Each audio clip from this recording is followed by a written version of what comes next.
사실은 거의 연예인급으로 유명한 이 머슬 마니아라는 세계 대회에서 한국인 최초로 챔피언을 탄 그 모 챔피언이 10년 친하게 지냈던 동생을 폭행을 했는데 그 폭행 정도가 너무나도 심해서 논란이 되고 있습니다.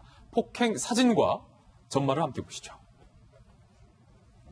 자, 지금 저희가 신원을 보호해 드려야 되기 때문에 누군지 알 수 없게끔 모자이크를 쳤지만 이 짙은 모자이크 이면에 보일 정도로 눈이 상당히 퉁퉁 부어 있고 여기저기 코피가 나고 많이 맞았음을 알 수 있는 사진이 나와 있습니다. 누구를 때렸냐면 전 피겨스케이팅 선수 출신의 코치인 차모 씨. 이분도 준연예인급으로 많이 활동을 하고 있는 분입니다. 이 차모 씨를 이렇게 때린 거예요. 그런데 이 두 분은 형제처럼 지냈다고 해요. 머슬마니아 챔피언 출신 피트니스 모델인 양모 씨가 폭행을 했다라고 고소를 하는 거죠. 맞은 차 씨는 이렇게 주장합니다. 새로운 피트니스 클럽을 오픈 중이었던 양 씨와 강남의 한 술집에서 인테리어 관련한 의견을 주고받다 갑자기 몸짱 머슬마니아 챔피언이 뺨을 때렸다는 거예요. 차 씨가 아니 왜 때려 형?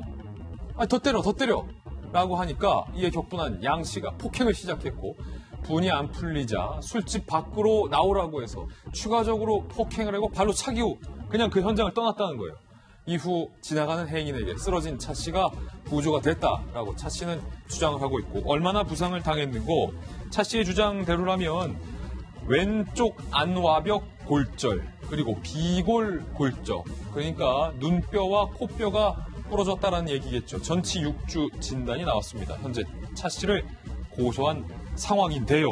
그런데 차 씨와 양 씨의 주장이 현재 서로 엇갈리고 있습니다. 이른바 좀 진실 공방인데 그 주장도 함께 살펴보시죠. 맞은 차 씨는요. 이 이종 격투기 기술 파운딩 이 머슬마니아 챔피언이 파운딩을 시도했다. 그러니까 완전히 상대를 쓰러뜨리고 그 위에 올라타서 반항을 못하게 한 다음에 마구마구 자비로 주먹을 얼굴에 쏟아놨다는 거죠. 셀 수 없이 맞았다. 술병으로 머리를 맞기도 했다. 차 씨는 미안하다는 한마디면 될 것을 사과조차 받지 못해서 고소를 열심히 했다. 10년간 이어져 온 사이가 이 정도밖에 안 됐다는 게 마음이 아프다. 그렇다면 때린 양 씨는 이렇게 얘기합니다. 상대가 처음엔 상처를 받아도 시간이 지나면 결국엔 알게 됩니다. 솔직하고 있는 그대로 내가 할 수 있는 선에서 최선을 다해봅니다. 이 무슨 말인지 모를 말을 해놓은 상황이에요. 백 팀장이 네.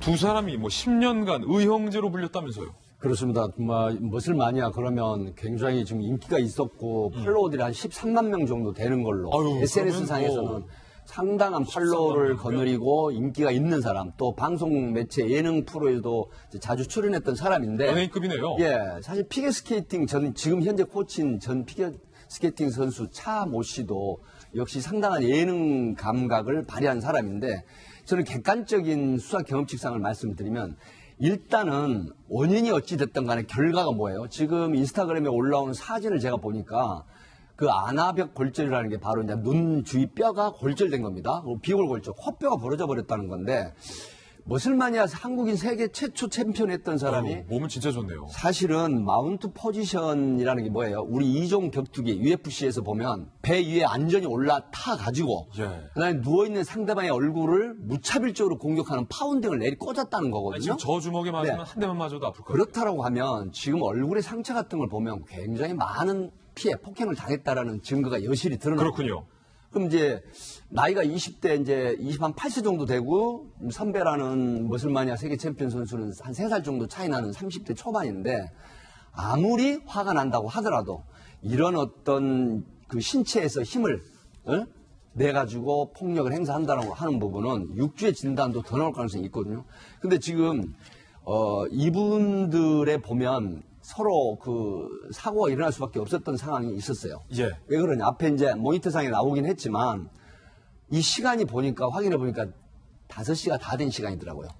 예, 서울 강남구 역삼동인데요. 예. 5시가 다 된 시간인데 인테리어 업자하고 회의가 끝나서 12시 넘어서 5시까지 술을 마신 걸로 추정이 돼요. 그렇군요. 엘모 주점으로 제가 확인이 됐는데 그렇다고 하면 이 술 기운에 가지고 있던 갈등이 폭발할 수도 있다. 그래서 뭐 때린 사람은 극히 잘못이지만 또 한쪽으로 주장을 너무 펼치면 안 되겠지만 때릴 만한 이유가 있었다라고 하는 주장하는 게 바로 이제 그 양모 씨입니다. 양모 씨군요. 네네. 때릴만 했다. 하지만 뭐 폭행 행위에 대해서는 그렇습니다. 서로 이견은 없는 거예요. 그렇습니다. 버슬 마니아가 이 사람을 때린 것만큼 일단 사실인 것 같은데 이제 뭐 수사와 처벌이 단계에 있는데 이럴 경우에는 너무나도 명백한 상황 아닙니까? 그런데 명백하긴 합니다만 앞으로 또 변화의 여지가 또 있는 것 같습니다. 그래요? 네, 왜냐하면 지금 현재 보도에 따르면 단순 폭행으로 지금 경찰은 수사를 하고 있다고 해요. 예. 하지만 뭐 경찰 단계에서의 어떤 그 조사도 종결된 건 아닙니다 아직. 그리고 또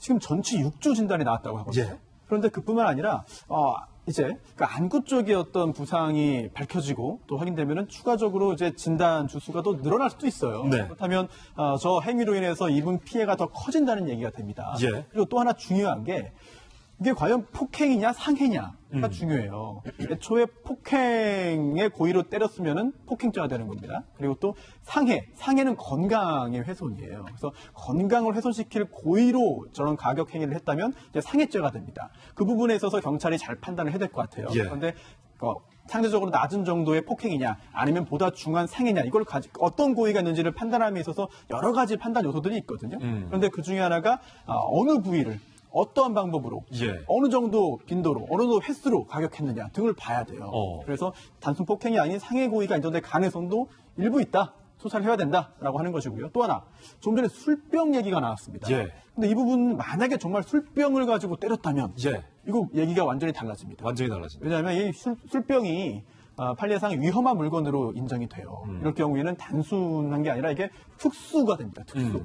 이거는 정말 완전히 다른 얘기가 될 수 있거든요. 예. 또 술병뿐 아니라 최근 판례 중에 하교심 판례 중에 하나가 그 작은 음료수 유리병 있잖아요. 예. 그것도 위험한 물건으로 인정이 된 경우가 있어요. 드링크 보통. 그렇습니다. 뭐 주스병 이런 거. 예. 그래서 실제로 어떤 종류의 술병으로 머리를 가격했는가, 그때 상황이 어떠한가, 이 부분에 대한 법률적인 판단에 따라서 이제 처벌의 수위가 굉장히 달라질 수도 있습니다. 그렇군요. 요 상황은 그 술집에 CCTV가 있을 테니까 경찰이 그 CCTV 영상을 확보해서 보면 아마 이미 확보했겠지만 누가 잘못을 했고 어떻게 얼마나 때렸고 술병으로 얼마나 때렸는지 안 때렸는지 모든 걸 다 밝혀낼 수 있을 것 같아요. 그렇습니다. 이제 주점 안에 보면 요즘은 그 CCTV를 이제 설치를 합니다. 네. 그리고 이제 표시를 하죠. 당 업소에서는 손님의 도난 방지나 위해 방지를 위하여 24시간 녹취나 녹화가 되고 있습니다 하면 개인정보보호법 위반이 아니거든요. 하기 때문에 또 요즘은 뭐가 있습니까? 밖에 보면 그 건물에 CCTV가 장착이 돼 있고 또 블랙박스가 차량에 다 있습니다. 해서 노력만하면 다 찾아낼 수 있는 건데 지금 차모 씨가 주장하는 부분은 일단은 인정이 될 수가 있는 거예요. 왜 그러냐면 맞은 사람? 예, 진단서가 많이 제출됐다고 하면 6주의 진단으로 봐서 가격한 사람 그리고 이제 참고인의 진술이 바로 주점 내에 있는 종업원이라든가 이런 예. 사람들 진술을 들을 수가 있는데 또 가장 중요한 거는 방금 말씀하셨듯이 CCTV상에 이게 확연하게 찍히게 되거든요. 블랙박스는 CCTV 하기 때문에 이런 부분들이 간접 증거를 직접 증거를 보완하는 간접 증거가 되면서 결국은 특수상해죄가 갈 소지가 있습니다. 그렇군요. 만약에 정말로 술병으로 때렸다, 가격을 했다라고 하면 그렇게 되면은 양형이라든가 처벌에서도 상당한 차이가 있기 때문에 어떻게 보면 만약에 합의가 안 되는 차모 씨가 계속해서 처벌을 원한다라고 했을 때는 경찰 단계에서 영장 청구를 할 수도 있다. 이렇게 저는 분석을 합니다. 현재 어떤 수사 상황까지 좀 짚어봤습니다. 네.